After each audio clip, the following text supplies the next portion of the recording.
Hello, everybody out there. I'm Chris. He's Mike.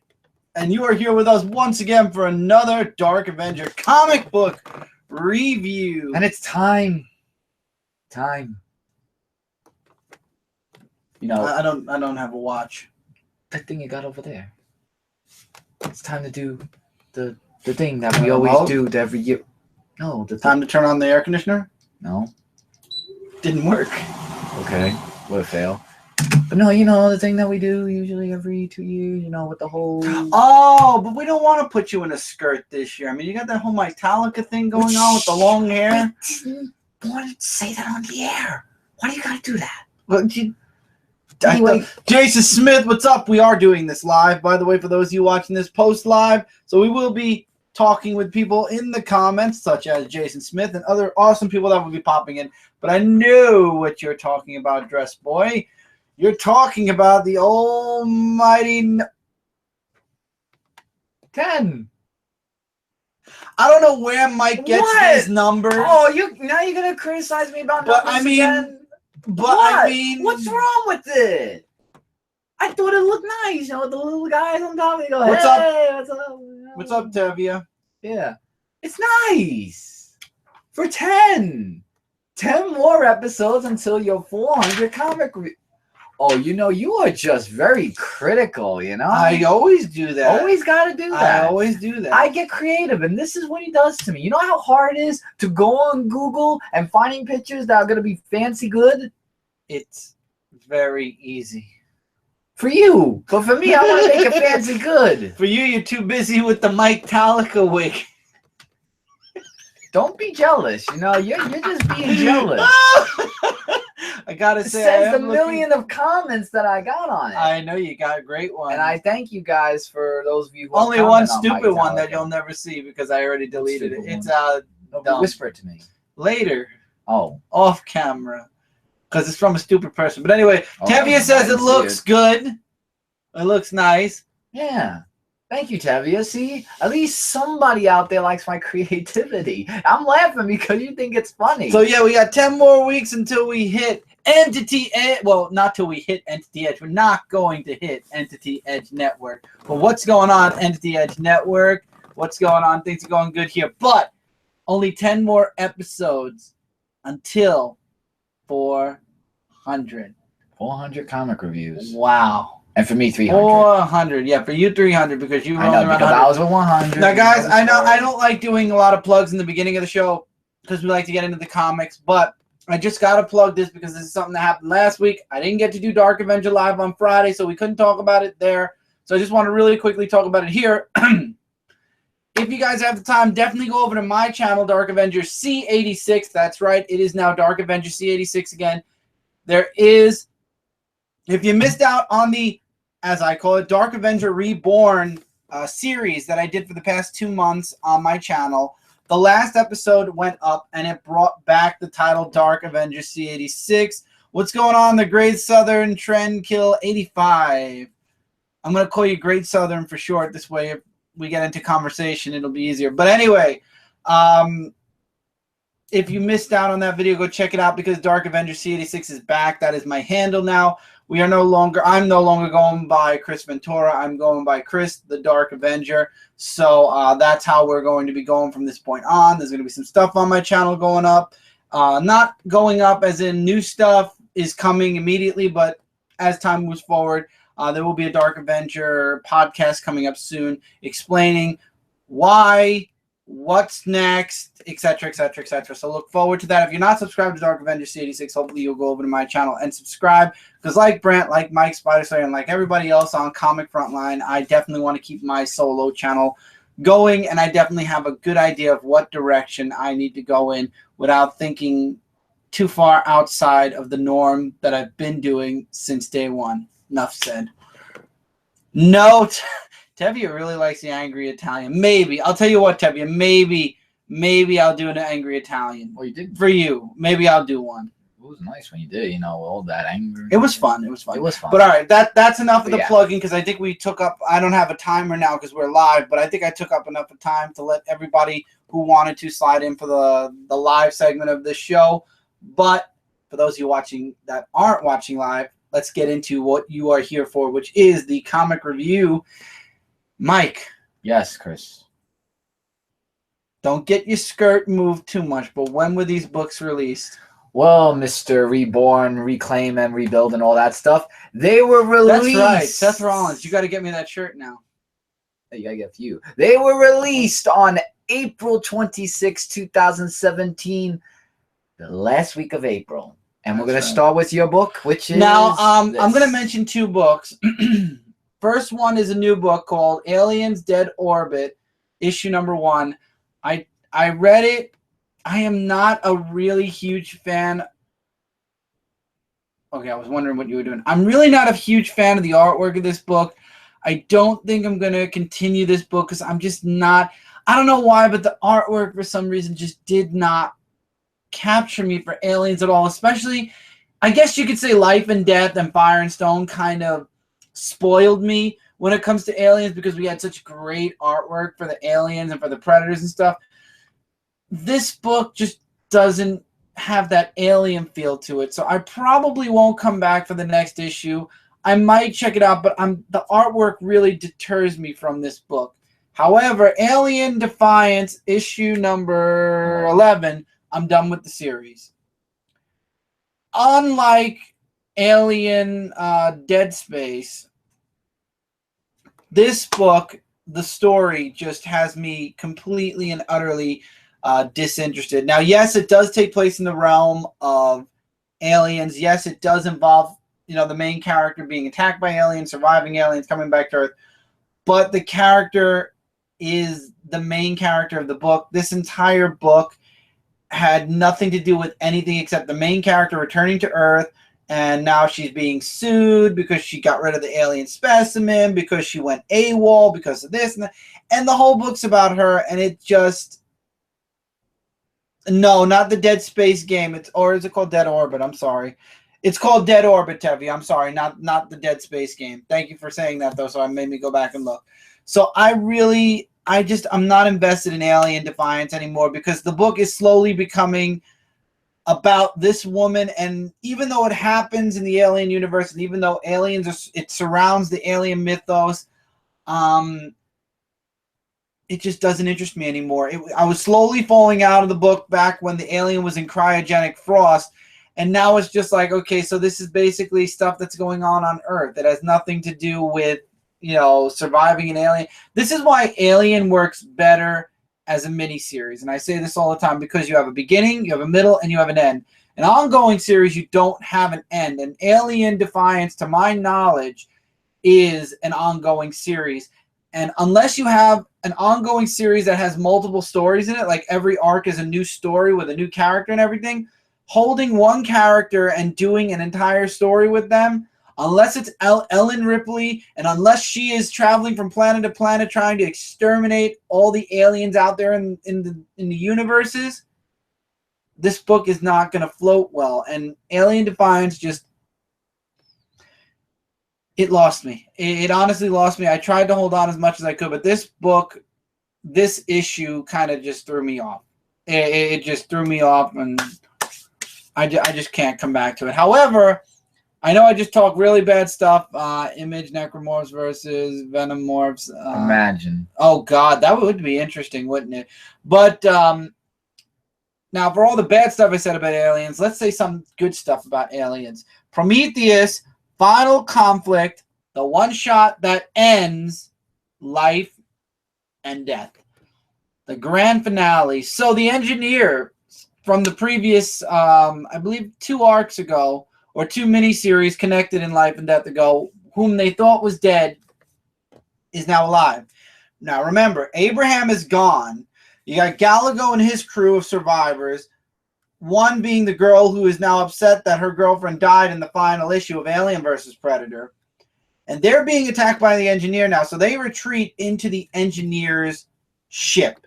And they find the black goo because they can't defeat the engineer. There's no way you can stop the engineer. And what I like is they actually show us the other team that's hiding out in the engineer ship that disappeared, that was heading towards Earth. And it shows what they're doing and how they're preventing that engineer from reaching Earth. Really good stuff. Definitely read this one shot and read the whole series. Life and Death is just like Fire and Stone. I actually went and looked it up on Amazon already. Life and Death right now, Alien vs. Predator, and the one shot will be in the next trade paperback that comes out in July. However, no oversized omnibus has been mentioned for Life and Death yet. I truly hope they do it. If not, I'll probably end up getting the 4 trade paperbacks. I'll wait a little while because I think it took Fire and Stone until around Christmas because I think I asked for it for Christmas. You did. So I'm going to wait till around Christmas and see if they do it. If not, then I'll just get the 4 separate trade paperbacks. But this was a fun one-shot. I'm not going to spoil how they defeat the Engineer, but obviously they defeat the Engineer. And the ending here I really like the most because it leaves the all right. Obviously, Galago and the crew from the very first, from Fire and Stone, their story it seems like is over. Even Abraham, but the ending to this book definitely leaves the door open to be revisited again next year with the crew that's on the other Engineer ship. So I'm actually hoping we do get another one. I don't know if they're going to do it. I'm not sure how well it was received by fans, Life and Death. I know Fire and Stone was very warmly welcomed, and I really loved Life and Death. I loved, Fire and Stone. I loved Life and Death as well. I hope that we get another one. I really do. I wouldn't mind having another Alien, Predator, Prometheus, Alien versus Predator kind of deal. Crossover. I think it'd be great, but that's up to the company. Dark Horse. Oh yeah. HookJaw issue 5. Uh-oh. Oh my God. Uh-oh. I don't like that look. And this is why I'm glad I moved this book to a digital pop. It's amazing. I have a lot of bad books at the beginning of this review. That's sad. That's sad that I only have one good book so far, and we're going into this now. This was a dumb ending where only the main character... That's the end of the miniseries? Yeah, that's it. Oh. Now, I was a wee bit disappointed with the whole White series. With HookJaw, I am disappointed in the last issue. In this last issue, they systematically were able to kill every single person that's been in the series except for the one main character from the very first pages of the first issue. And that's it. Basically, the Sharks were satisfied. Long story short, the Sharks were satisfied as soon as they ate all those humans, and this one woman somehow, miraculously, by playing the dead card, like, don't move, don't do anything, they won't see me.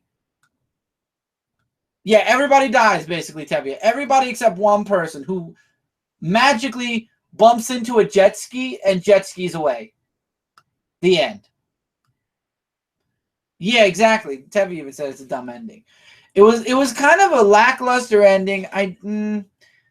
The series had promise. You had these bandits or these pirates that wanted this treasure that was under the water, but you had HookJaw there, and I don't know, man. It was a story, man. It was a story that I'm glad I went to a digital format. But what's going on, Michael Phillips, who just popped in to go lol?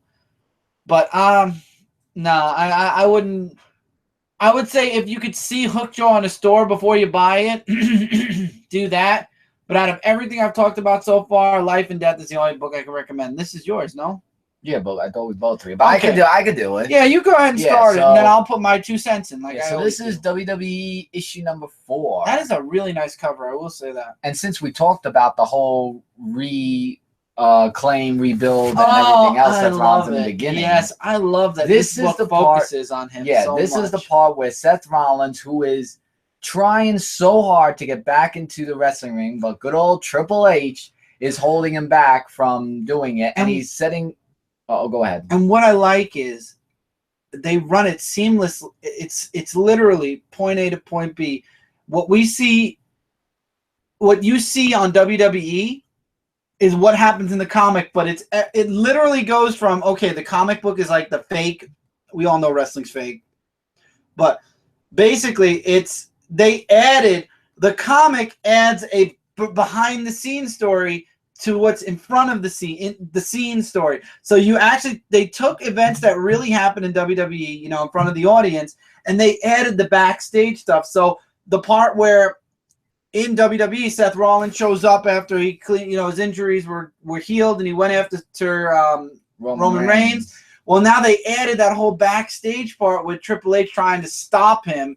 And at first we thought that Triple H, in reality was happy he was back, right? Mm-hmm. So I like how they seamlessly, it's like comic book, what happened in WWE, comic book, WWE, you know what I mean? That's exactly what I was going to say, really. No, that was not. Yes, it was. No, that was not. It was. I was going to say I love the behind the scenes, and also on that bridge when he took a motorcycle. See, I didn't say that. To go, I was going to get to that. And then all the wrestlers try to stop him too. And this was at the Extreme Rules pay-per-view, by the way. And Triple H wanted to stop him to not interfere in the main event. Right, because he banned him from ringside until he felt. Right. Yeah. So when he went in after the match was over and did the whole, that's when we all were happy that Seth Rollins was back. He's just like saying, no more rules, no more authorities. I'm my own man. He goes after, he's going to be going after the championship. Also, the second story I kind of found a little disturbing. Yeah, I didn't like the second story. The Wyatts with Randy Orton. Yeah, it combines. So it combines continuities. Yeah, it basically follows what happens on the live shows for Raw and SmackDown, and it adds basically it takes the stuff that we don't see that we all know in reality behind the scenes. They're just chilling, having a good time, waiting for their match. It basically adds. What's what I'm looking for? It adds more meat to the story, more meat to the background of what happens behind the scenes. Now go ahead with Bray Wyatt. No, I was just saying, I found it really disturbing. I felt like I was reading a Five Nights at Freddy's bit with the whole mask thing on. I didn't like the art. Abigail. I didn't like the art. Oh my god, very sketchy. It was very creepy in a way, and we know Bray Wyatt. We got Larry Lawhorn in the comments. What's going on, Larry? All right, so let's start off here with Lobster Johnson, issue number 2. I think it's 2 of 3. Yeah, because it's called The Pirate Ghost. The Pirate's Ghost. This is my least favorite book of the week. Lobster Johnson. I mean, focus. While it's focusing, Tevye, you'd like WWE right now. There's a lot of new stuff going on, so if you wanted to jump back in, go ahead. I personally just jumped out of watching wrestling for a bit because after WrestleMania, I usually do that for a little while. I don't know if I'm going to be going back. I'm not sure. I mean, I took years off. I've took a half year off. I don't know. I'll be back watching some type of a live pay-per-view at some point. Yeah. But going to Lobster Johnson, this was a heavy dialogue book. I mean, it was so mixed up. Like, they're doing this, then they're doing that, then they're solving this case, then Lobster Johnson has to go here and there. I don't know. I felt very mixed in this book. Like, I really couldn't find the enjoyment. Yeah, guys, if the air conditioner is bothering you, I apologize. It's getting a little hot in our room, so I don't think you guys can even hear it because the bar doesn't even move when. I think it probably just gives a little static background. Yeah. Not liking Marvel Legacy news, Chris. Well, what part of the news aren't you liking, Larry? You're gonna have to just expand on what you're not liking specifically, and then I can mention about it when we get into Marvel. But at least let me know what you mean you're not like, what parts you're not liking. And we'll get into that in Marvel. I'll pin your comment.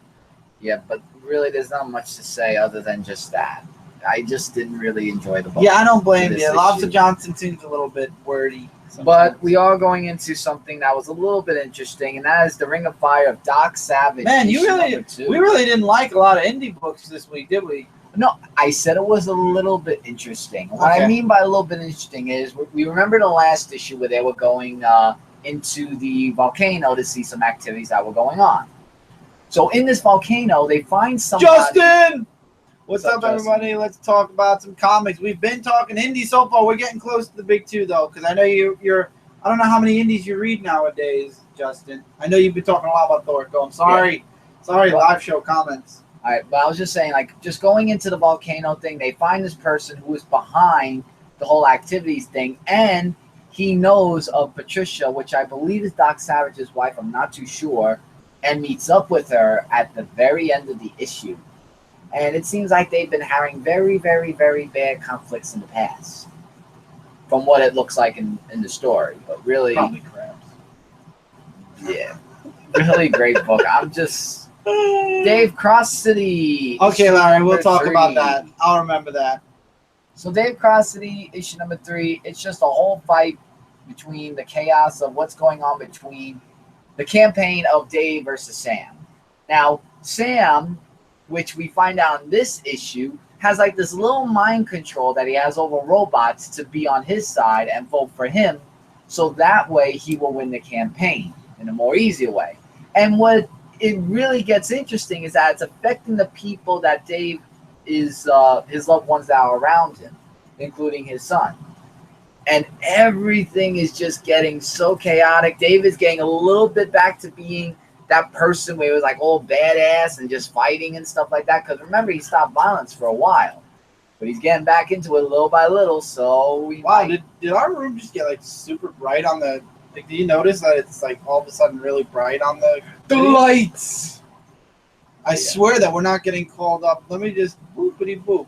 No, yeah, it's for some reason our light didn't get brighter. I don't know. All of a sudden, it looks like heaven is just. We shining. are angels. Okay. I guess we are right now. I apologize for that. I don't know why. All of a sudden, well, no, that's better. There, I got it back. All right, let's get into another book. Actually, Savage Dragon. Weird, though. God is watching our comic issue right number now. 223. Don't say anything bad about Jesus or God right now, because apparently they're watching. I'm telling you, Chris, this has nothing to do with Jesus and God, so they could save their angels things and all that. That's right, the angels are watching. See, it did it again. It did it again. I'm not talking about you. God, we're not talking about you. We're good. But Savage Dragon. It stopped. It's back. Yeah. I have to tell you. Only on a live show this can happen, by the way. Yeah. I know that a lot of you watching this post live are like, dude, stop it. But it's a lot more fun doing this live, and it's fun having all these little mess ups and whatnot. Yeah, but Savage Dragon, there's like a whole thing that's going on between Malcolm, who is always saving the city, and this guy, this Red Bull guy, I can't remember what he is trying to say that Angel in the multi-universe were together, and since she rejected him, that he knows and wants to say that they are being together. And Maxine's being a little bit too much of a crazy person, with the haha. So, Mike, what are you reading with the haha? Well, there is one page of nudity. It's like a little tiny bit. It's just a tiny bit. It was a tiny bit of nudity, I promise you. You stop saying a tiny bit, because your tiny bit is getting all over my arm. Well, keep your arm out. Tiny bit. Tiny bit, yeah. Tiny bit. Anyway, you get a little bit of that, but beside the point, it's just like an all-out fight. Even Malcolm's dad actually joins in the fight. It's not working. Do you remember Malcolm's dad's name? No. Well, he joins in on the fight as well, because it's just like everything that's going on. Really amazing book. I can't wait to see what happens in the next issue. And some interesting facts, too, about the babies as well. Then Helsing versus the Mummy of Amun-Ra, if I'm saying it right. This is issue number 4. And in this issue, we find out more about, well, we start off with Van Helsing is fighting off against Manticore, which was like a really interesting fight. And the Mummy Queen was the one that sent the Manticore after Van Helsing. We all know Van Helsing wins. Come on, she's Van Helsing. And we get a little bit about her journal. Aren't we getting another Van Helsing book soon? I don't know, because there is an issue 5. If you continue. I think this is, okay. I know what you're saying, but I think it might come in the future months. But so the journal was talking about how she was trying to go on her quest against the mummy by facing the Pharaoh, and then it goes to where Mr. Matthews is working with the Mummy Queen, and Justin gets 2 to 4 indie books a week, mostly Image. Yeah. And she is promising him beyond power. And that is going to be a really interesting foreshadowing for the next issue to be continued. So really great stuff that we got from Zenescope of Van Helsing versus the Mummy of Amun-Ra. I keep getting that wrong. I've been dreading, because I knew this book was gonna have to go out at some point. Go out? No, not go out as in go out, as in I would have to talk about this book. And this sucks, because this is the first book in this series, in any part of this universe that I actually am going to be saying something bad about. TMNT Universe issue 9. Did not like it at all. I thought I'd never hear you say that. I didn't think it would be this early on. I was hoping we'd be initially like issue 200 or something. But the artwork happened? Well, it's TMNT Universe, so it's different. The artwork is apparently Aliplex and Nobody, which is Angel, get eaten by this frog. I'm not joking. They got eaten by a big frog. Was a frog a prince? And they end up in this weird alternate universe like I was just showing. And shoot, I might quit collecting comics and sell some books. I could use a car. Really, dude? Just because wow. And I don't know, man, but they end up meeting this frog king. I forget what his name was. It's this dude right here. Can you just explain to me where I don't know where they are, but they end up doing that. You can always buy comics again later, Jason. But they end up getting drugged by eating certain types of food. They go mushrooms. They go a little cuckoo, and then they try to escape. And it turns out they can't escape, and now they're going. And this guy knows Kitsune, and he wants to give Aliplex back to her. The backstory, as you guys know, I really don't follow. The backstory was about Jenica. That's over, so we're going into just the Toad story, I guess, next time with a new backstory. What the hell are you reading? I don't know, but it doesn't even involve the Turtles. Turtles. What happens? I don't know, but this book is pretty down, pretty low down. Just wow. This book is really low down. I'm very upset. That is unfortunate. I have no clue what's going on. I have no clue what's going on in the comments with Jason, but man, I hope you ain't doing that. I really do. Well, let's get into Jason, in that case, I'm not gonna say it out loud, that comment, but dude, I hope so, and I'm really excited. I'm early congrats, but no jinxes or anything. Dude, awesome stuff. Chris, if Marvel changed back to the Amazing Spider-Man, back to the original numbering, I'm done with Marvel because it will make me want to collect all 700 comics. We'll talk about that, Larry, I promise. We're almost there, bud. I understand what you mean now, Jason. Gotcha, and man, I wish nothing but the best for you, man, and I wish nothing but best of luck on that, and hopefully you'll come back and tell us what the results were.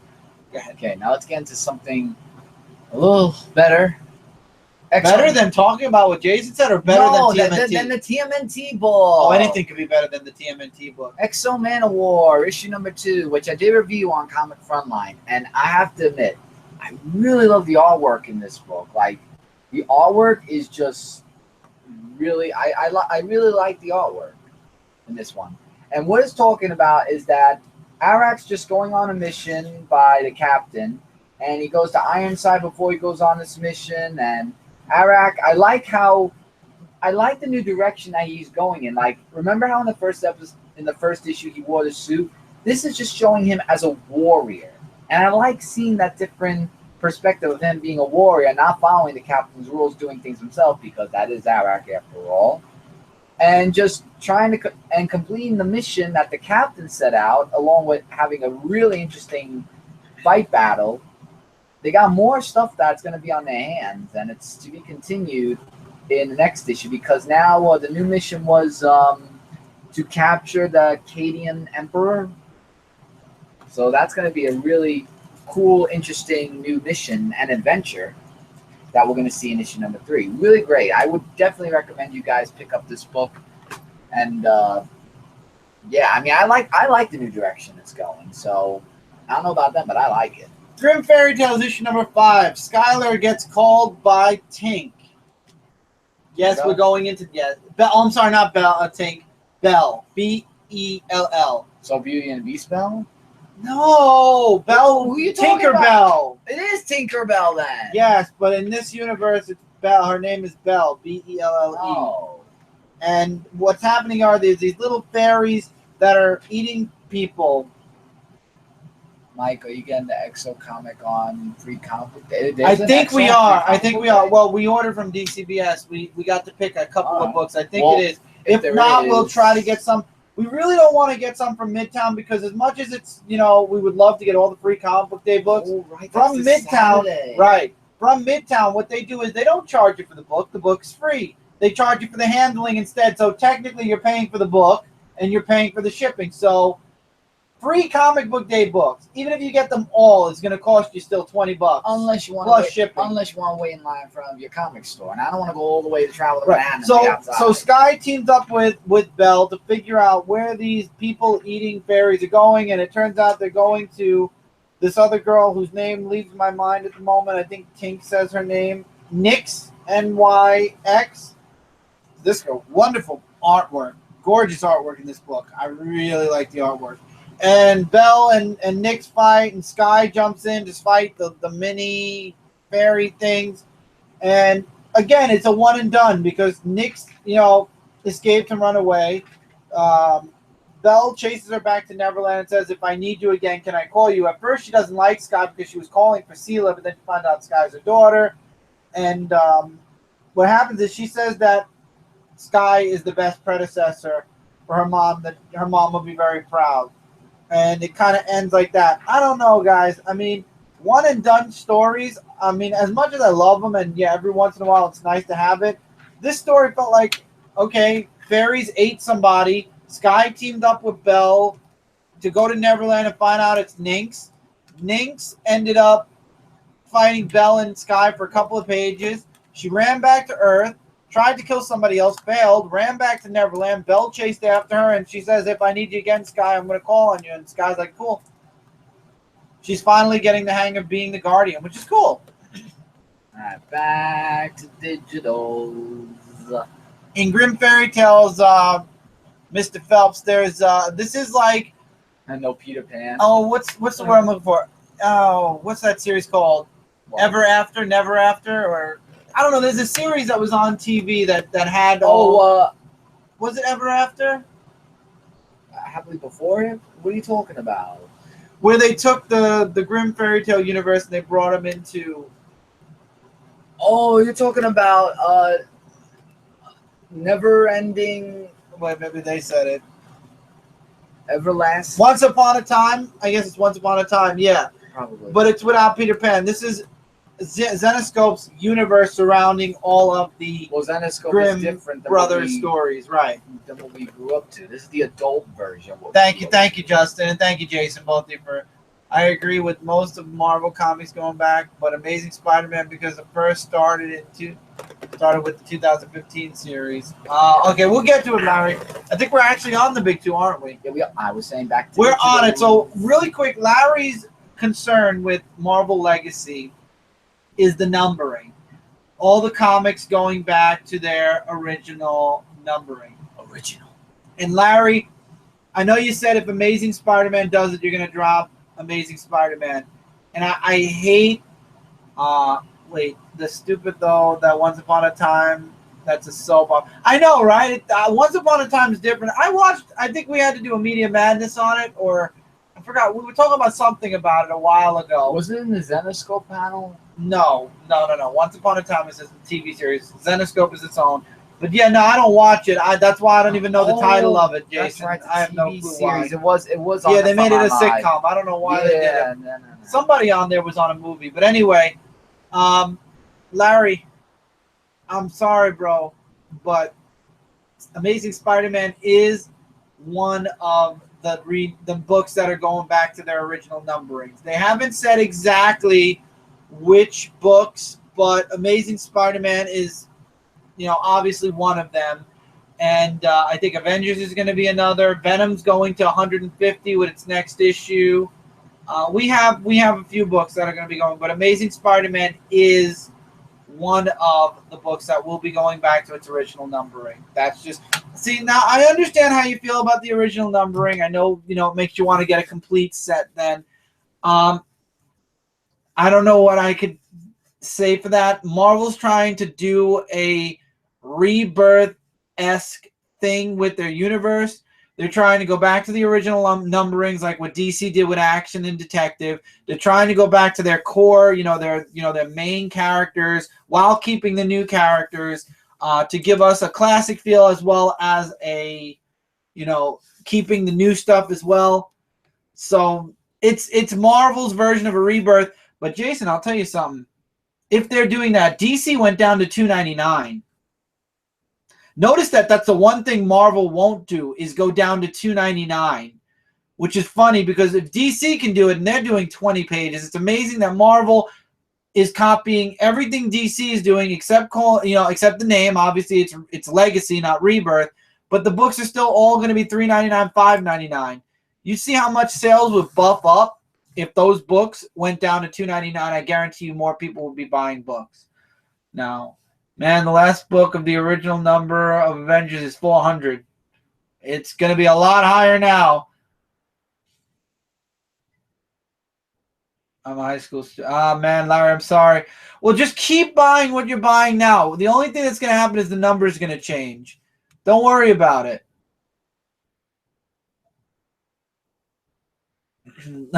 Jason, Larry, dude, think about us adults who have money, who have bills to pay. Yeah, I know, man. It's a lot of money. I hope not. Except we'll still know what the price for Marvel Legacy. The Marvel Legacy one-shot is either going to be $5 or $10. And I'm going to tell you all something now. Because you got, as readers, we all have to put our foot down somewhere. And Marvel is really taking a lot of liberties with these $10 books. It started with Deadpool. Then it went to Amazing Spider-Man with issue 25, which they thought was amazing. It got amazing sales. If they make Legacies one shot, $10. Now, I know I'm not anybody important. I know I've only got 8 viewers watching right now, and this will only reach a certain amount of people. But I will not buy, even at a DCBS discount, I will not buy Marvel Legacies if it's $10, because somebody has to tell Marvel, look, we don't have that kind of money for one book.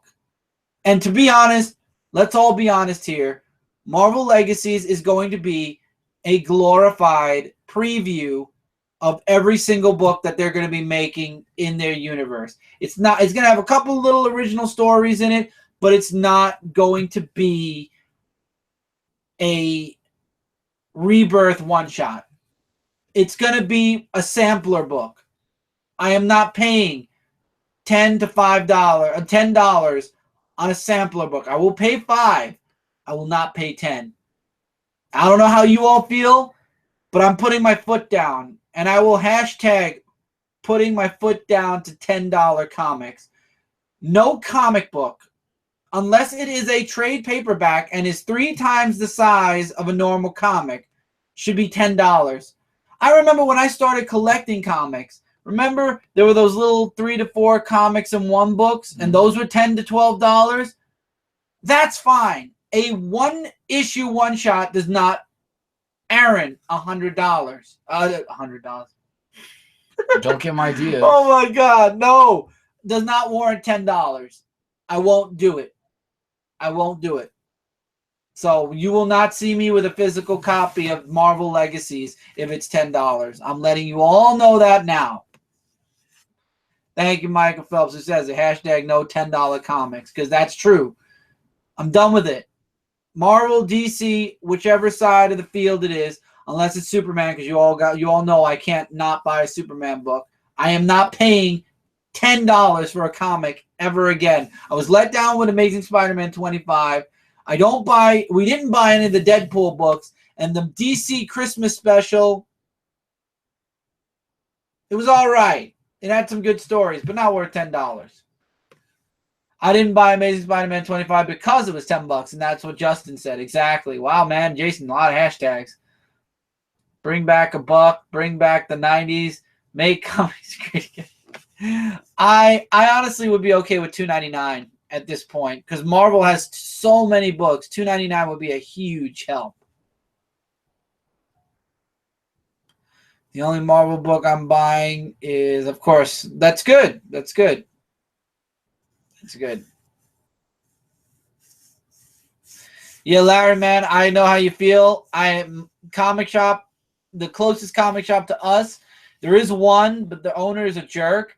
It's about 10 miles from where we live, but I would just hop on a train and go into the city and go to Midtown.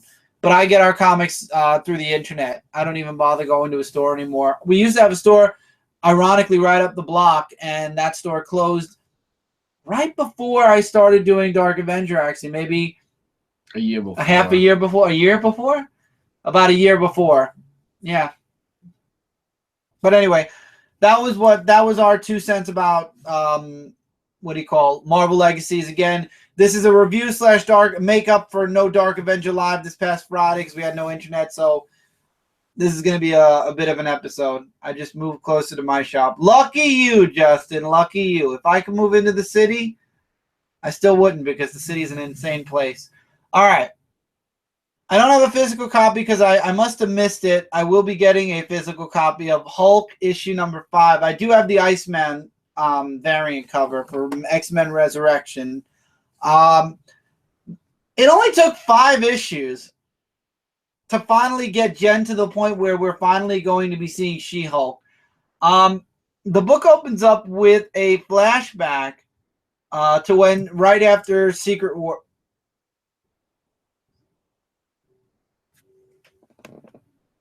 I mean, seriously, thank you. I don't want the angels watching me. I'm going to turn the camera. I don't know why, but the camera just feels like to light up.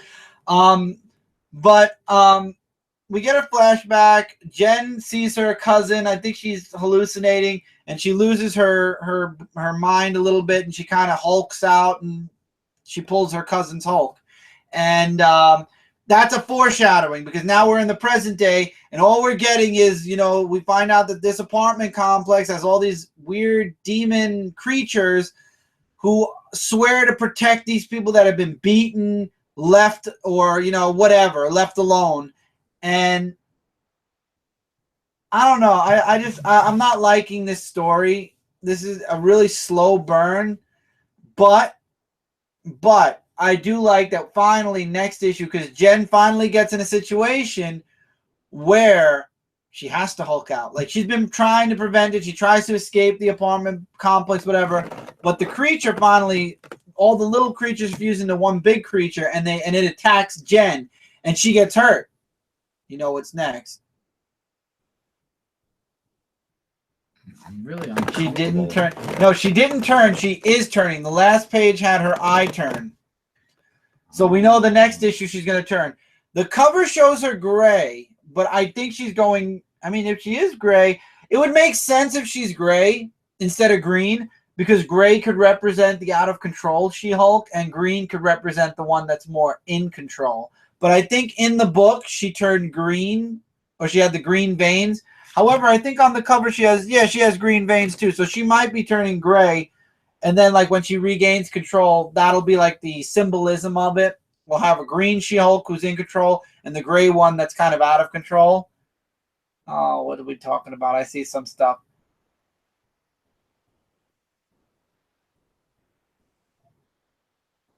Politically correct. There you guys are talking about that.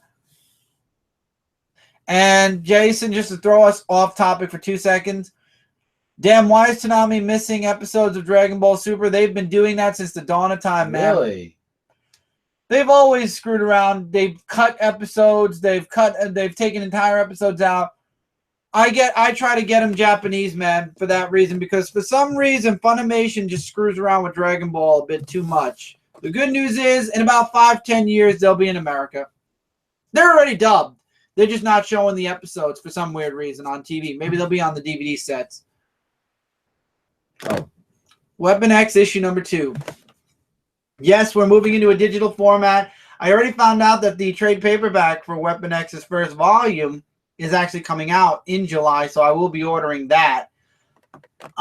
This issue we have Wolverine and Sabretooth fighting these robotic people still.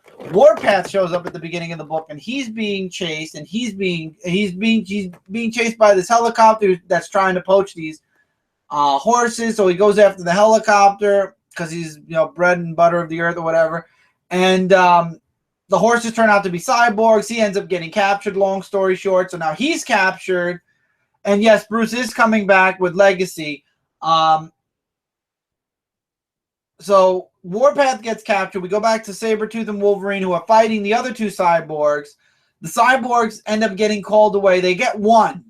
They end up getting one, but he self-destructs, so he erases his brain. And Wolverine wanted to keep him alive, so this way they can get information on where these things are coming from and why they're being targeted. But they get called away, the other robots, and now it's up to Wolverine and Sabretooth to kind of track them and figure out, you know, what exactly is going on. And you got this weird, crazy scientist that's trying to get all of these Weapon X people together for a reason. Was that young Wolverine in the tube at the end? No. In the end, that was Warpath. There's a label at the top of the tube, and it says Warpath. It was Warpath. They actually put him in the tube to start extracting his DNA because they're making like this super being with all of the DNA from everybody from Weapon X. Old Man Logan may be going away. I don't think he's going away. I think Logan's the one character that might not be. I think that we'll have a bunch of Logan. We're gonna have old. We're gonna have Jimmy Howlett, and we're gonna have regular Logan. Like,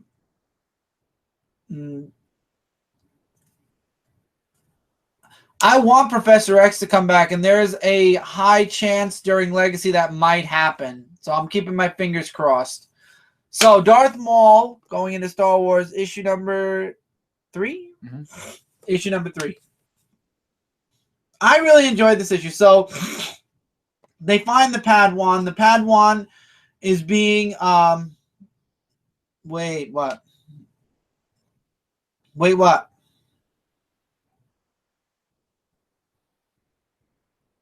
No, I don't think they're going back to the past yet, Tevia. I don't think they're going back. I think that's Magneto's plan, but it's not gonna happen. I don't think. I mean, I could be wrong. They could go to the Ultimate Universe. But anyway, Darth Maul finds a Padawan. She's being put up for auction, but he's there to make sure he gets her. And he kind of does a little bit of a, you know, he finds her and they talk for a bit. And she's like, I know what you are. You're a Sith. You know, you could try to hide it. Chris, you're saying Old Man Logan, James Howlett, X-23, and Logan will be around? More than likely, yeah. And did you say Dawkins? Did you say Dawkins? You forgot Dawkins, his other son. You forgot the 616's son, Dawkins. Yeah, I think they're all going to be around possibly. That's going to be fun, isn't it? Hopefully they don't resurrect the Ultimate Wolverine too. That would be insane. So I enjoyed it. So he has this conversation with his Padawan. He gets caught. He ends up at the auction. He's teaming up with those bandits that were in Clone Wars and were in Rebels, Star Wars Rebels. And while you're typing, Jason, I'm going to continue with Rebels. And what happens is he ends up killing the people who won the auction, taking the Padawan and leaving in their ship. And the ship explodes and crashes towards the planet. And turns out that the whole auction was a game. It was to set the winners up to basically be the actual game. Interesting stuff. I will definitely be checking out the next issue. I'm really enjoying this miniseries. I know, Jason. I don't know. Don't quote me that they're going to bring Logan back yet. I might be wrong, but if they don't, that's still everybody else. So I'm not too sure. Elektra issue number 3. I'm going to wait till this story arc's over before I make judgment. So she ends up in this fight with these other people, as you know. Arcade puts her and a bunch of other people up against Screwball and her people. And everybody, one by one on Elektra's team gets taken out, gets killed. So she's the only one left. And she wins. That's the long story short. I love the artwork. There's some references to things that happened between her and Daredevil in her past. That anyone who knows Daredevil knows these scenes because it involves Elektra and Daredevil's relationship, kind of. So she wins, but now that bartender that she saved is on the line. Her life is on the line, and now Elektra's going into stage 2 of Arcade's game. and she has to play or else the bartender dies. To be continued. All right. Interesting stuff. Deadpool versus the Punisher, issue number 2 is here. And this book was actually really interesting than the first issue. Like, of course, you know, in every Versus book, there's always going to be that team-up thing, you know, of that. So it starts off where, you know, Deadpool, of course, he's alive.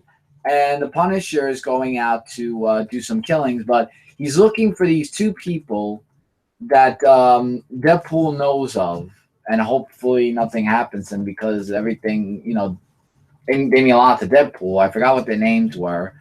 So they're working together, actually, since they're not fighting each other anymore, with trying to get them back because Deadpool sent them away the helicopter and Punisher wants to know where they're going and he doesn't know that. So with them working together, of course, you know, at the end, the Punisher, like he did in issue 1, gives them a shot to the head, and victory went to the Punisher. Mm-hmm. But it was a really interesting book. I definitely can't wait to get that on trade paperback and do a trade paperback review corner, or whatever it's going to be called, for that to happen. And also just wanted to show them just one more picture, if you don't mind me showing it. Of this. Oh, God, go ahead. It's just about my Mike Calica. Look at him. He's right there. See that? Awesome. You look like the guy from Kiss, except without the makeup. You just saying, you know, let's get rocking. And when he says let's get rocking, you know good stuff's about to happen. Just remember that. Now we're going to go into... Oh, crumbs. Now we're gonna go into crumbs. Now we're gonna go into physical. I didn't know all real monsters were part of my. I didn't know that you ate cookies in the damn bed. I didn't. You were supposed to say Bert, you shine again, Bert. And I do the Family Guy reference. Just get into the physical books. You ruined it. Just go. I like X-Men Blue and X-Men Gold. Me too, Larry. I really enjoy them. A book that let me down this week. Tevia's gonna love it. Tevia's gonna love it because I'm positive Tevia's gonna feel the same way. Oh, Scarlet Spider. I don't know why we bother calling him the Scarlet Spider. Why you say that? Stop watching! Oh my God! Stop it! You said God. I said, oh my God! With the brightness, go away. We're going to just roll with this at this point. I did not like this book. Basically, Scarlet Spider is Deadpool. What? He tries to be Deadpool. He tries to be funny. So he's Wade? No. He's Scarlet Spider, but he's being like he's like a wannabe Deadpool. Oh, I was about to say, what? You know, he ends up stealing this costume from a cosplayer. And he has these 2 consciousnesses that are following him around. He has his original self, which is the original Scarlet Spider. And he has the Jackal part of his personality following him around. So multi-personality much? Right. So he has 2 voices in his head, just like Deadpool. Oh my God. So he's a bad guy, but kind of trying to be a good guy. He saves this woman, but then wants money from her. He's losing his mind. He's like, your name wouldn't happen to be Mary Jane, would it? And you got Kane, who's trying to figure out if Ben is alive, which he does find out thanks to the woman that gave Ben that money. And now he wants to know where Ben is, or else he's going to hurt the woman. And he's like, I'm not a superhero. So at least classic Kane, right? We got classic Kane. So this is what Ben Reily looks like now. So he looks like Deadpool with hair. And rips. He looks like Kane. When did Ben Reily become Kane?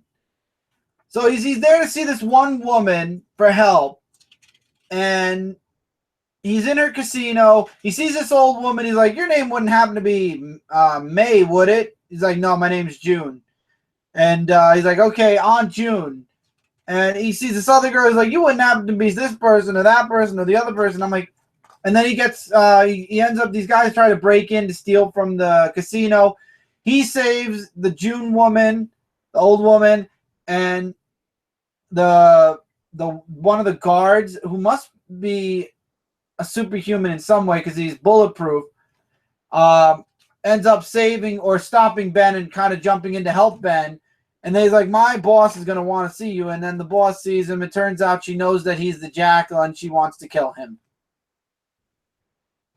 Because the Jackal brought back her daughter who ended up dying. And yeah. So I don't know if I'm going to be continuing this series. They're following. All right, have a good night, Larry. I know you're heading off to bed. I don't know. I'm gonna be reading at least until June, because I've got these books till June, but it's following directly after. I mean, obviously they're gonna follow right after the Jackal story arc, but I don't know how. I didn't watch Jay's review yet because I didn't. I wanted to be able to be independent, have my opinion first out there, and then I was going to check Jay's out. So I don't know if Jay agrees or disagrees. He put out a review on it, but no, you can't have it, Jason. I'm going to keep this issue. That's okay. Issue 1 was enough for me of Scott. Oh, so you're done too, Justin. I didn't know you didn't. I know I figured you read it, but I didn't know you didn't like it. I don't know. It's not the Ben Reily I remember. His brain has been screwed with too much. So I'll probably end up dropping the series. If not in July, definitely by August. If this is the direction they're going, where he's kind of lost his mind. Didn't like it. Wasn't what I expected. Justin, same here. I was hoping that, maybe he'd be wanting to redeem himself after, losing his mind as the Jackal. And he did kill his Jackal persona. Foiled again. Sorry, Jason. He did get rid of the Jackal persona, but he also told his former self, the Scarlet Spider former self, to go away as well. So now it's kind of like the symbolism of he's not going to be the Jackal anymore, but he's not going to be the Ben Reily Scarlet Spider-Man we knew either. And I don't like it, and I don't need a Deadpool Spider-Man. We don't need a Spider-Man trying to be Deadpool. We really don't, and I don't want it. So I will probably, more than likely, be moving this book to a digital format a lot faster than $20.99. Obviously $20.99 Spider-Man is digital. This book is written by Peter David. Art is by Mark Bagley. I don't know who made the decision on how Ben was going to be, but if Peter David is following if Peter David has the ability to fix what was messed up in Amazing Spider-Man, Peter David, please fix Ben back to the way we all know and love him, or kill him. I hate to be blunt like that, but either kill him or fix him, because this Ben Reily ain't gonna work. This is no, and it's not like $20.99 Miguel where you can kind of make him have quippy jokes because of what he needs to not be Deadpool. Let's put it that way. And Mark Bagley's artwork looks great, but again, this is Scarlet Deadpool. That's what I thought when I read this book. Is it immediately went to Deadpool? I don't know if anybody else felt the same way. But I'm like, I'm reading a Deadpool book or a person trying to be Deadpool. No, I won't. I can't. I won't buy this. I will not have physical copies of this book then. I'm actually, as I'm talking about this first issue now, I'm thinking about actually switching it to a digital file, oh my God, pile starting in July, not even waiting and just moving it digitally. After reading it, I'd rather have Kane back. I agree with Kane. I won't buy it. That's mine. The name is Matt. Gotcha, Matt. I agree. And what's up? I hate the idea. Why did Marvel turn Ben Reily into Deadpool? I have no clue, Tevia. The hood on the costume also kills it for me. Yeah. Yeah, it does. Well, Marvel, I tried to give you Ben Reily a chance, but you done screwed it up. Let's go into some other positive stuff. Let's go into Old Man Logan 22. And really, there's no way to spoil this book. There's no way to say anything about this book. If you are familiar with Wolverine's past, then you'll know this is basically a walk down memory lane. Starts off with Wolverine fighting the Hulk and Wendigo, or the Wendigo, however you want to call it. Then he finds the medallion after fighting Hulk a bit. Travels to the point in time where Jean becomes Phoenix. And it's at this point that Logan figures out that no matter how much he wants to change things that happened in his past, he's forced to watch more than he is to react. He can't change anything. He can't say anything. So he tries to reach out to Jean, like when she changes, but he says his legs won't move because basically the past has happened already. He can't change it. What's the gold and silver comic on Free Comic Book Day? I don't know. Just somebody in the comments would be able to answer that. But, yeah, when he realizes all he could do is watch, he just leaves. He ends up going to another point in time where he's in the blue and the gold and the brown costume. I really like the fight with the ninjas. And he also he was with his girlfriend at the time. I forgot what her name. Mariko. I don't know how to say it, but he has one nice moment. You know, he says, you know, I have to have one good thing before I move forward. So he moves forward, and it ends with him being in Madripoor. Next issue is Madripoor. We're going to get some patches action in the next issue. I'm loving this time and time again feel with Wolverine. Obviously, by the time we get to book 4, though, we're going to have the dark future where Wolverine is, is where the Hulks take over the world, and Wolverine loses his family, his first family, and then he gets Hulk's son. And then obviously he's going to hit the present day at some point. It depends on the store, Jason. I have no clue if you can get more than one. Usually Midtown, I think you're limited to 5 in-store. If you order online with Midtown, you can get them all. First year of gold and silver tier books for Free Comic Book Day. Some shops will limit the number of gold you can get versus the number of silver. This is insane with silver and gold. Just put out some Free Comic Book Day books and let people have them, and that's it. So now you got to have tiers and whatnot, and this is becoming slowly a headache, Free Comic Book Day. I already missed out. By the way, Justin, I found out that the Secret Empire, everything is actually free except for the box. The box you'd have to pay for. It's $10 and change for the box, the Secret Empire box. The lenticular backboard, free. The pins, free. And the variant cover for Secret Wars 1 is same price as the Secret Wars issue number 1. So the pins and the backboard are free. I missed it on Midtown because they put them up at some point during last week, and it sold out like that. So if anybody gets their hands on an extra lenticular cover, please, not cover, it's a backboard. It's supposed to be like a lenticular backboard. Please, whoever gets their hands on a free lenticular cover, think of me. I really would love to get one. No problem, Justin, at all. Also, if you're following the Thors, I know you just got Jane Foster Thor. They just made a rock candy version of that for $10. You might want to look into that on Amazon. But anyway, X-Men Blue issue number 2. So Magneto's leading the team. And we find out how that came to be because we get to see the meeting between Jean and Magneto and how Magneto wants to, you know, fix or be the leader of the all-new X-Men. And she's like, you know, for me, it was just yesterday you were trying to kill mankind. I know it's been years for you and you've tried to redeem yourself, but you're still the bad guy. Go on Amazon now. Let me know if you got it. And she reads Magneto's mind. Obviously, Magneto is, in her mind, she believes he's telling the truth. We go to a danger room simulation where they're training to fight Magneto. So basically, Jean and the team are going to let Magneto lead them.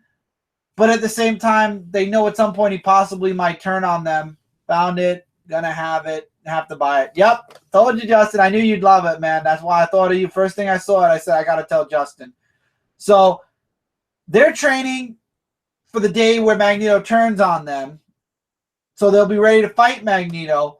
At the same time, they're letting him lead them and, you know, be their guide as they're fighting as the X-Men. Something's going on with Beast, and it has something to do with his connection to the magical realm. We don't know what yet. Bobby and his boyfriend look like they're on thin ice. No pun intended there. And I'm leaving the Iceman stuff at that. We find out that Jean delved really deep into Magneto's mind, but she believes that there's something else going on. And Magneto finds out about these Sentinels in don't move. In Barcelona. So he sends the X-Men over to check it out. And the Sentinels are actually welcoming. Interesting stuff to be continued. Actually, I will say one thing, and I mentioned it already. Magneto is trying to make a machine to send the original X-Men back to their own time and point in time. I guess you have to find the exact point in time to send them back, so this way they can stay and they'll fit back in. So Magneto basically is trying to get rid of the X-Men. I think this is a big opening for if they bring back the Ultimate Universe. Magneto's going to send the original X-Men there. Or maybe the original X-Men will go back to the past. Who knows? X-Men Gold, issue number 2. The X-Men fight the Brotherhood of Evil Mutants. I hope Magneto can do it. Justin, me too. So we can have one X-Men team. So we have this advocate against mutants that's watching this fight between the X-Men and the new Brotherhood of Evil Mutants. We find out that Mesmero is kind of leading them.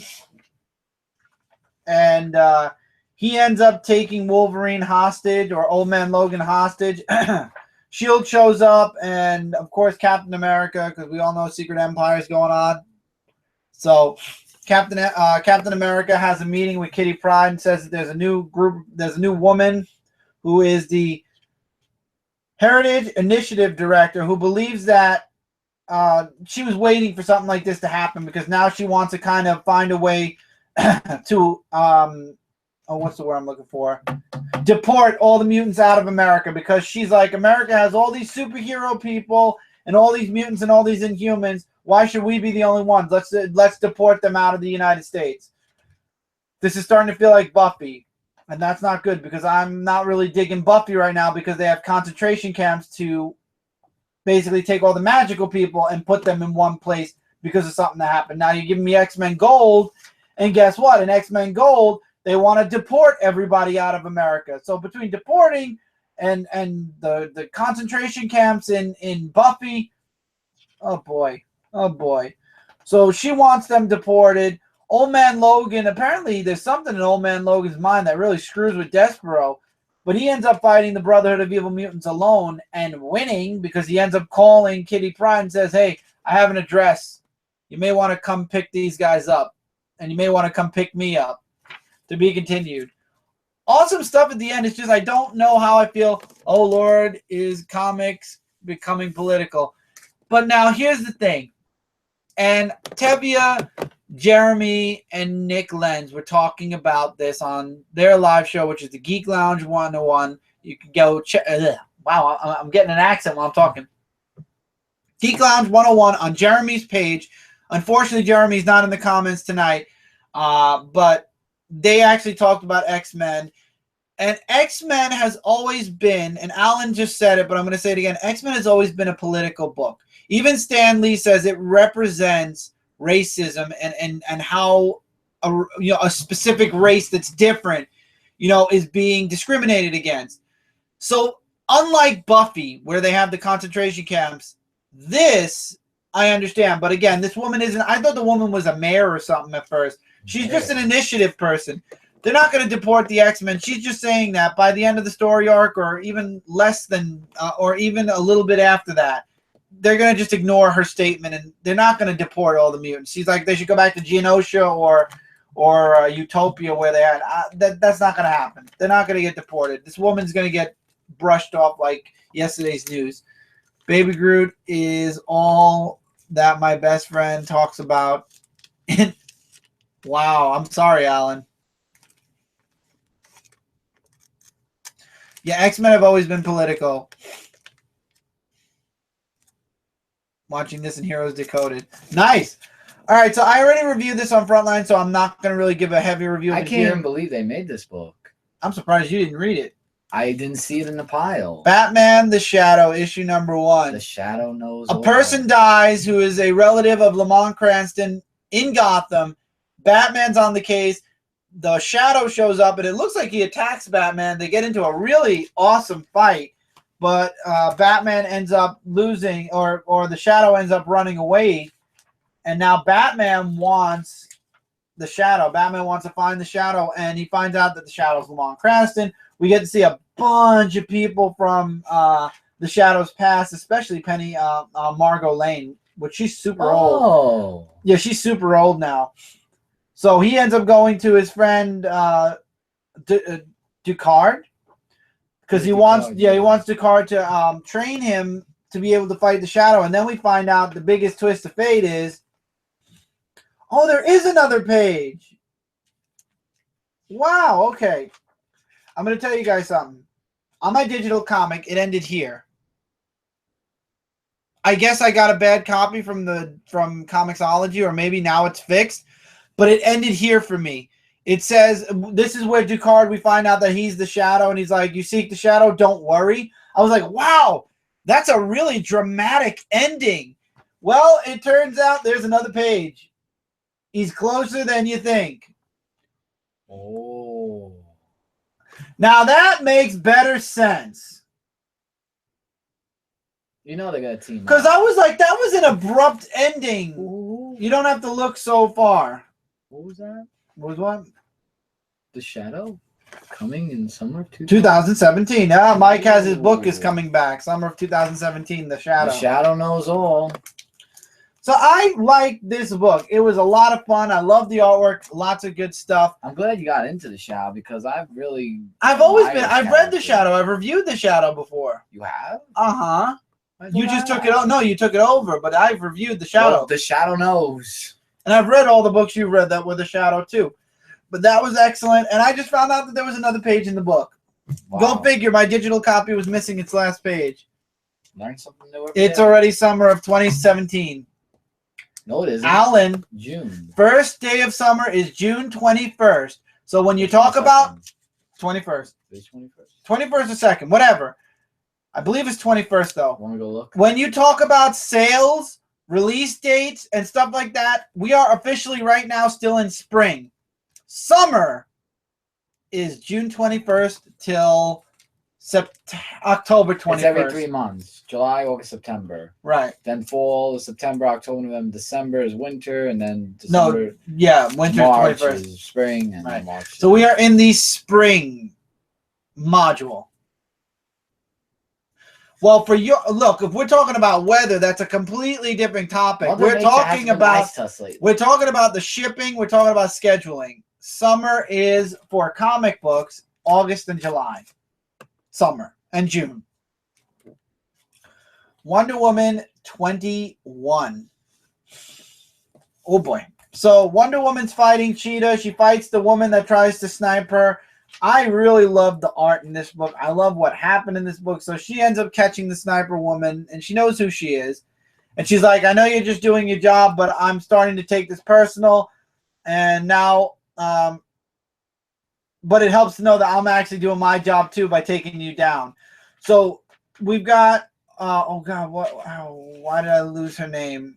Veronica, who's still looking for the way to Themyscira so she can get her daughter back. So now it's kind of linking into the year one stuff that was going on. So Wonder Woman shows up. She ends up fighting Cheetah for a bit, and they end up in front of this big tree. And it turns out that this tree is a portal, and it takes them somewhere. Veronica and Wonder Woman and Izzy, Veronica's daughter, disappear inside the tree. And I love how Cheetah's still kind of not completely evil, because she doesn't end up trying to kill Steve the first second that she's he's alone with her. But inside the tree, we find out, spoiler alert here, it's Ares' prison. So it looks like Wonder Woman's going to start finding out the truth. I love how all of the DC characters right now are getting those hints about Dr. Manhattan and how history has been manipulated and changed. And Wonder Woman actually is now face-to-face with Ares. And Alan, you should read comics often. Reading is awesome. Reading is important and a fundamental plus to life, but comic books are also even more awesome, so you should be reading and reading comics. That's my shameless plug as a comic reader and reviewer and enjoyer of comics and things. Justice League of America issue number 5. And we have a new story arc that actually started up in this, which is called Heart of a Bastich, or however you say it. Yeah, that's his way of saying bastard. Yeah, Alan, there was a super every type of animal. There was a super horse, there was a super monkey, there was Streaky, the super cat. There was Crypto, the super dog, which everybody knows Crypto. Nobody doesn't know Crypto. But yeah, those were the few human or Earth animals that were also on Krypton. The horse was Supergirl's. So yeah, so it starts off where the team is just talking about themselves and what they're doing and everything, and just basically what the future holds in store for them. I'm gonna take this episode so yeah. I got another 3 books. No, I got only 1. Oh, good. I have 1 book in the break again. I guess you could bring in water. I don't know. Anyway, so so we get introduced to this person, the Agius brand, I think. Argus, Argus. Nikos, which is this person right here, and he makes a little bit of an appearance in this book, and about his story and whatnot. We get some Batman action in this one as well, and Batman's just like with Lobo. Like Lobo is just like trying to make Batman feel like thank you, like he's like a less man because Lobo's the main man, stuff like that. So I always thought I was the main man. Well, Lobo, they don't call him the main man for nothing. So Lobo goes on a scent run, and he finds some stuff while Ray and everything happens here. I mean, Lobo just gets more of a focal point action in this comic book, and he meets up with Nikos. Along with what is his name? The Ray, I think. Not the Ray. The Atom also meets up with him, saying like he knows what Nikos is, and there's a whole big explosion going on, and then after that, well, there's a whole big army of them coming in, and this is what I like: how everyone turned light. That's gonna be fighting off against the army, and that's like. I heard the song Light 'Em Up in my head because it's like saying light us up. I heard Light 'Em Up in my head for some reason with Fall Out Boy. But this is a pretty good book.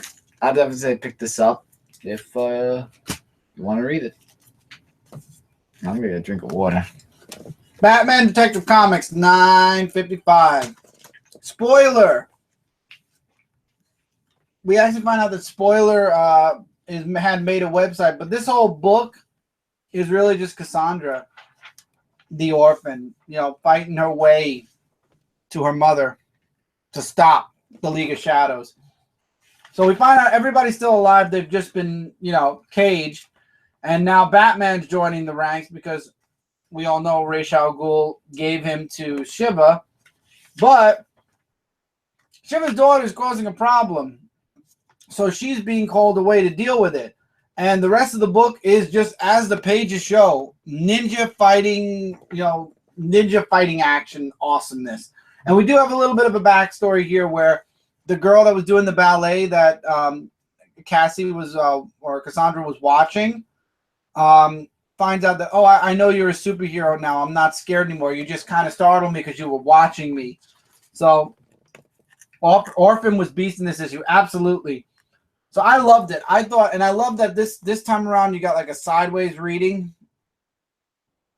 That was definitely interesting to read through. I liked it. And before that, you hear this girl reading this book out loud while she's trying to take care of Orphan, because if you remember, she was dumped in the sewers. Well, this girl found her and took care of her. And now she's going out there, and this girl kind of gives her this little encouragement. Be the best you can be. You've got the soldier going around. I don't trust this boy. I don't know.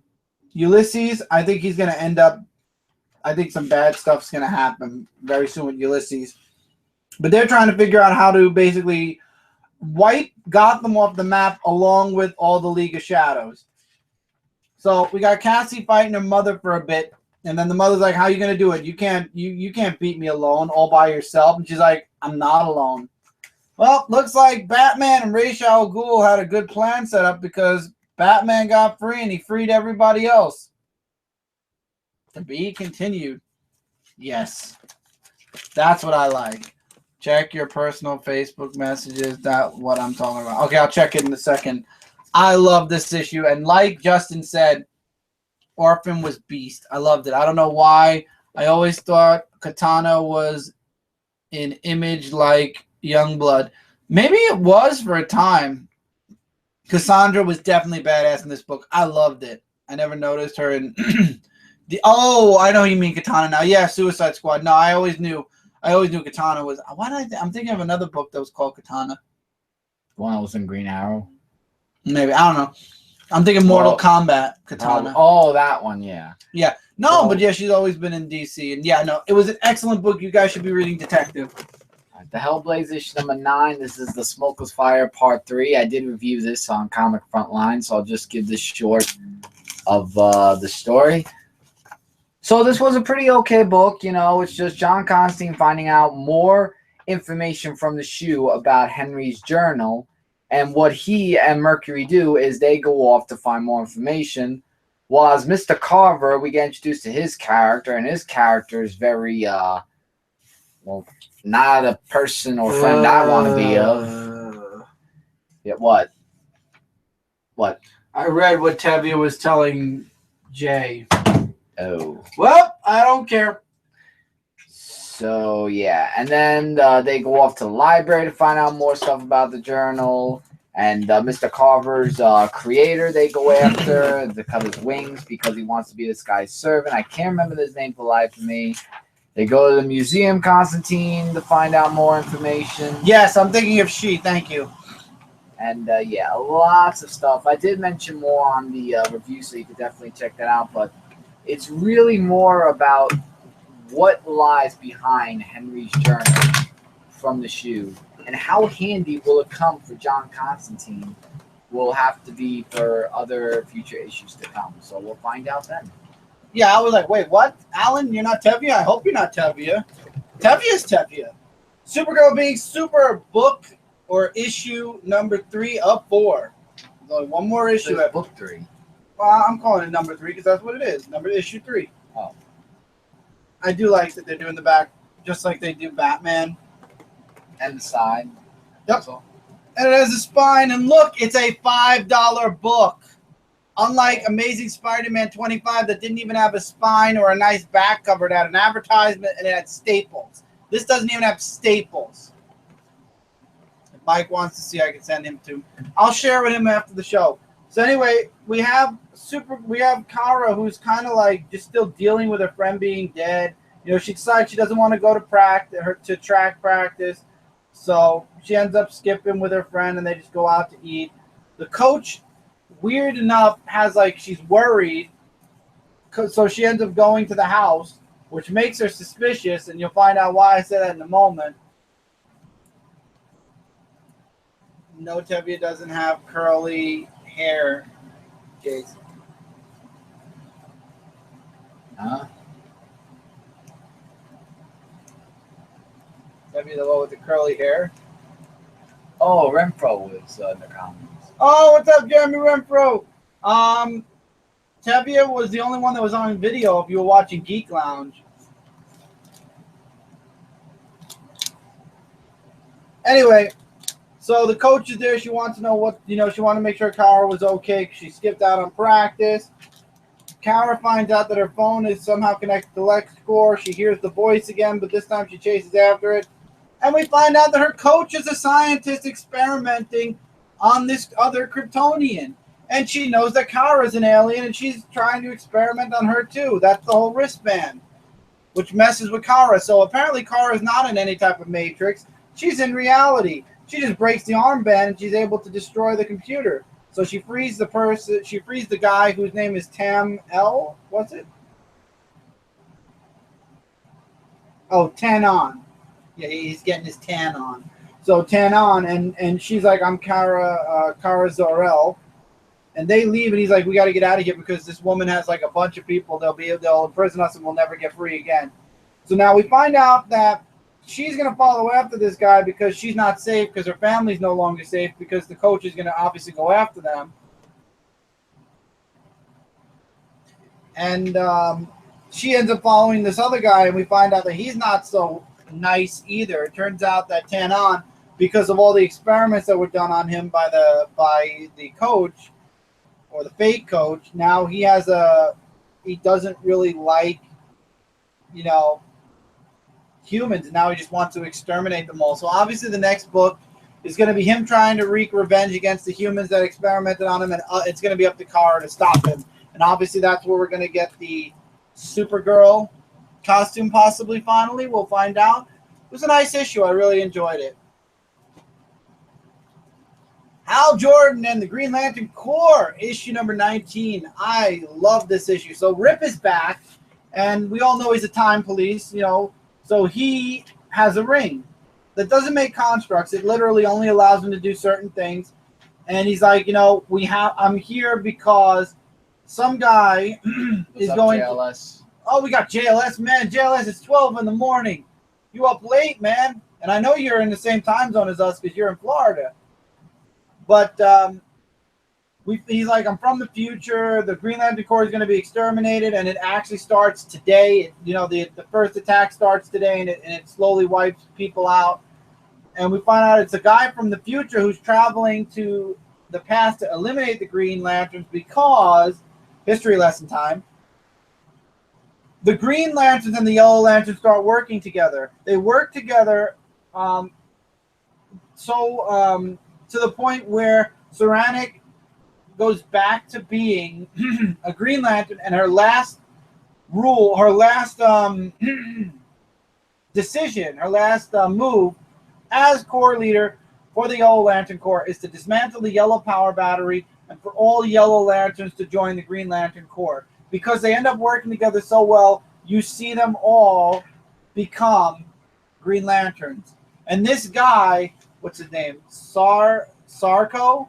He didn't like that. He thought that, the loss of the Yellow Lanterns, which brought fear to the universe, that shouldn't have happened. And the Green Lanterns and Yellow Lanterns shouldn't have merged together to make just a gigantic Green Lantern Corps again, which makes sense because the Green Lantern Corps has been severely cut. So now you got Rip Hunter there trying to prevent the extermination of the Green Lantern Corps.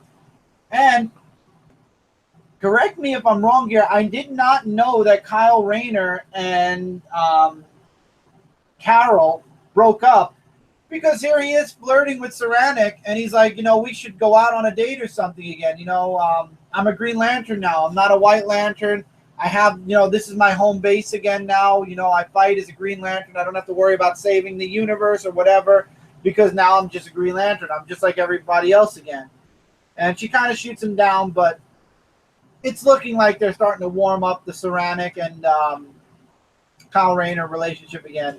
And that's when the guy with the diamond, or Sorka, or the diamond things, his pets, attack. And it turns out that the light goes right through them because they're made of like a glass or a prism. And the light just shoots right through them. So looks like the Lantern Corps is about to go through some hard times with Mr. Stokoe. So now Rip has to team with the Green Lanterns to stop Stokoe and bring him to justice in the future, because Stokoe is actually from the future. All right. I still wonder where Booster Gold is. Booster Gold is in the future. He'll be back soon. I was asleep and woke up briefly, going back to sleep soon. I had a long day. Oh, man, I understand, JLS. Well, it's good that you popped by, Jesse. I'm really glad to have you on in the comments every once in a while, especially because I jump on your live show usually late. This week's been off the hook, as everybody who's been following me on Facebook knows. So it's always good having friends in the comments to talk to while we're talking about our comics. King Hines issue number 7, The Rise of Aqualad. And actually, this is perfect jump on for Aqualad because they're fighting against King Shark, is it? Yes. Okay, I just wanted to But they made check King Shark a hammerhead. He used to be a great white.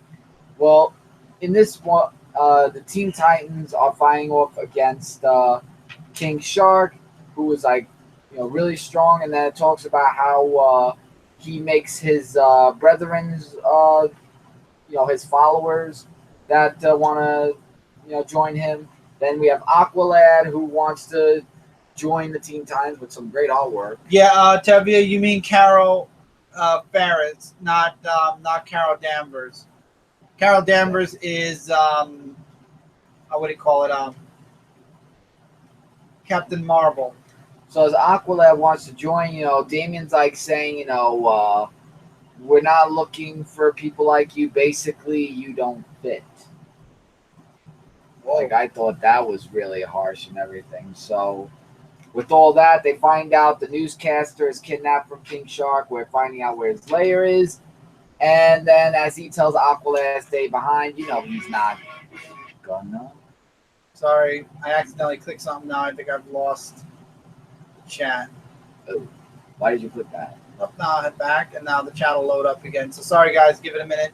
Chat has to reload. Anyway, so they're fighting off against, King Shark, and then Aqualad, who actually saves Robin from the whole thing. He gives Aqualad a new costume, and guess who returns?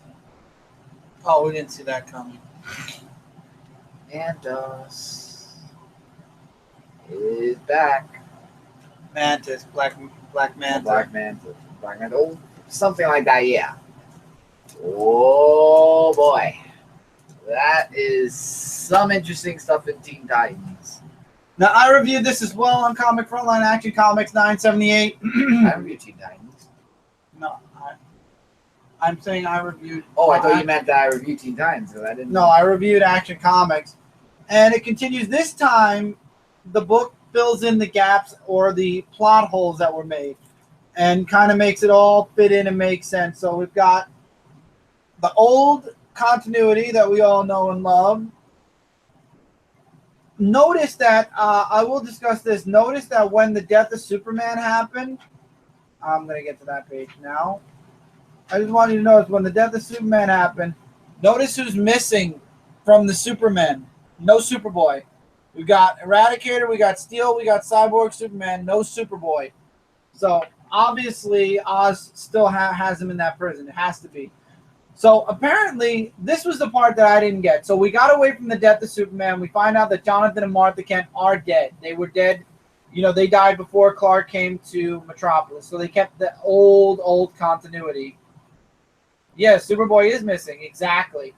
But for some weird reason, to make it make sense, Superman at some point afterwards adapted the New 52 costume.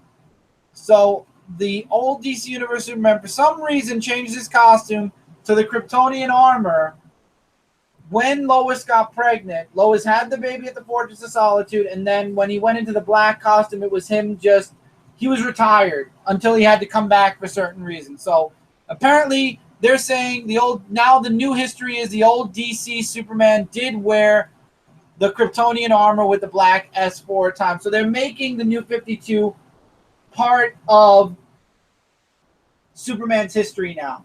So because he remerged with the New 52 Superman, that was Superman. So even though his personality was that of the Red Superman, that's now part of his life regardless. So everything that happened in the New 52 is now part of Clark's life. They just added in the part where Lois and him got married, the history before that with the death and all the other events that happened, him taking sabbatical to raise John, and him and Lois being married, and of course the pregnancy. Then Oz attacks him in the Fortress of Solitude, and he freaks out, and we get to see the Revenge Squad starting to take formation, and it looks like the Eradicator is resurrected and joining the Revenge Squad. Starting with the next issue, I'm positive we're going to be seeing Superman versus the Revenge Squad.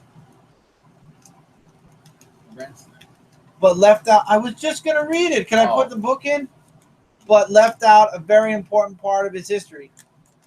They left out a bunch of stuff, Brent. I'm wondering if Superboy, also whole Superman, Wonder Woman stuff. Yeah, the whole relationship with Wonder Woman was erased. Justin actually pointed it out above. Superboy's, yeah, I mentioned, Brent, I mentioned that Superboy's missing. That was what I said first, and then Justin kind of he jumped off of what I was just saying. Yeah. Superboy is definitely in Oz's prison. I'm positive now. Young Justice is going to come back, and that's going to be the beginning of the end of Ozymandias.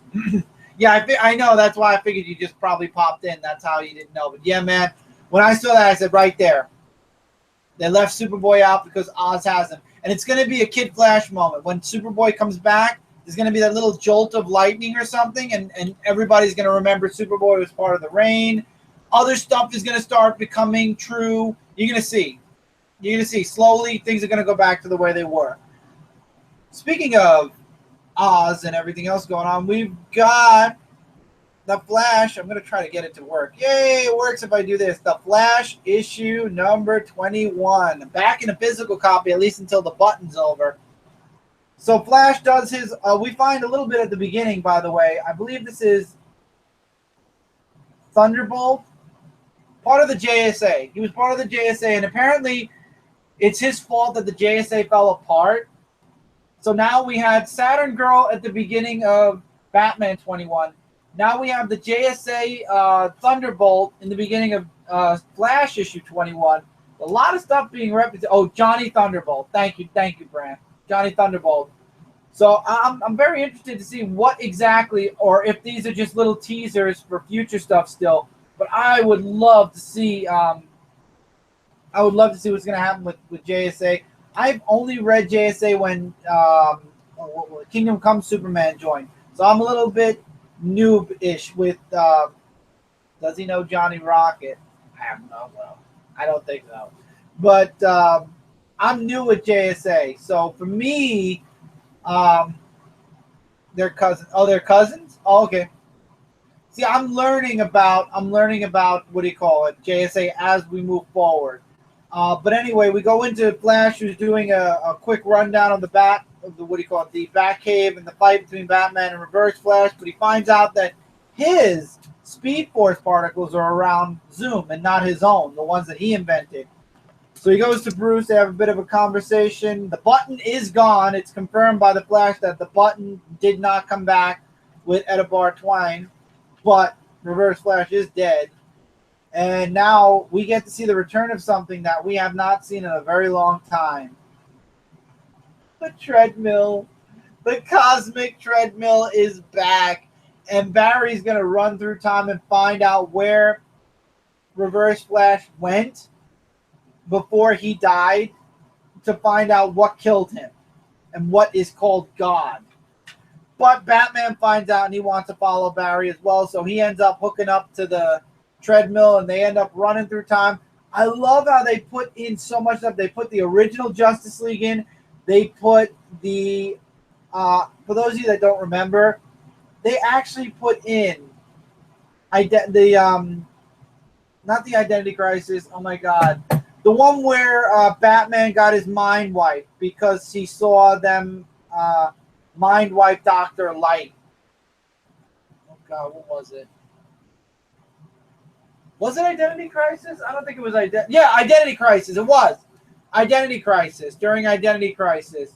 So we got to see Identity Crisis. We got to see Crisis on Infinite Earths. We got to see the original Justice League form. We got to see the Grant Morrison Justice League for a moment, but then the Cosmic Treadmill.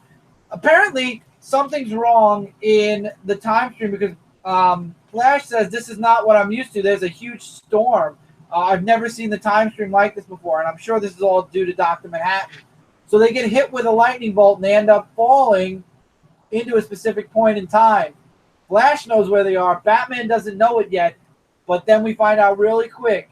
They are back in the Flashpoint universe. So apparently, the nuke didn't destroy the Flashpoint universe, and the Flashpoint universe still exists. So now we're going to get to see a big old conversation between Flashpoint Batman, which is Thomas Wayne, and Bruce.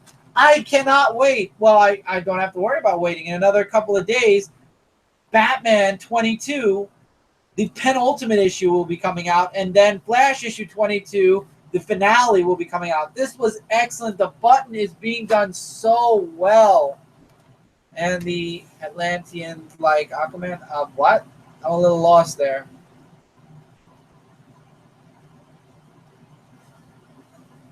But yeah, I can't wait for Batman 22. The Button arc was awesome. This book was great. I cannot wait to see where this story arc leaves off and when we're going to be seeing more crossovers involving the event that's going to be hitting next summer. I love the lenticular covers as well. Yes, Flashpoint Batman is awesome. Yeah, I can't wait. I really cannot wait. But I can't wait. I hope we get more lenticular covers. I'm really digging what DC is doing. And Marvel knows that it's selling, dude. That's a very strange theory, Jason Smith.